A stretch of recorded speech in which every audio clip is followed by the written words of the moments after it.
وعليكم ومرحبا بكم في القناه. اليوم راح نديرو بوزلوف في الكوكوط. اول حاجه درت الماء يغلي، درت فيه شويه معدنوس شويه تاع الليم. بعد ما قطعت البوزلوف حطيته يغلي في الماء، نخلوه يغلي مليح في الماء اللي يكون فيه الليم والمعدنوس وشويه تاع الملح. هنا عندي شويه معدنوس، نص حبه بصل والثوم، عندي لي زيبيس ملح فلفل كحل كمون وفلفل عكري، فلفل عكري حار وفلفل عكري حلو.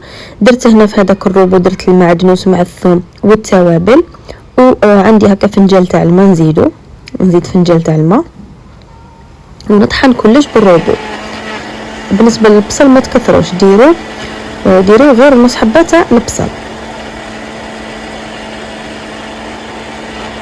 مع الثوم والمعدنوس والتوابل.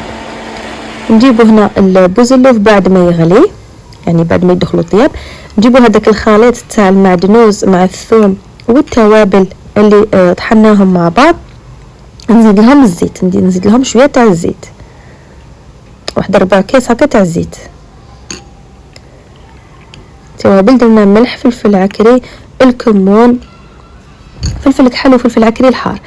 نزيدوا هذاك الخليط تاع الخليط اللي طحناه نزيدوه فوق البوزلوف اللي كنا غليناه ونبلعوا لا كوكوط على نار قليله ونخلوه يطيب حتى يتحمر معنا بهذا الشكل، وتاكلوه بالصحه والراحه.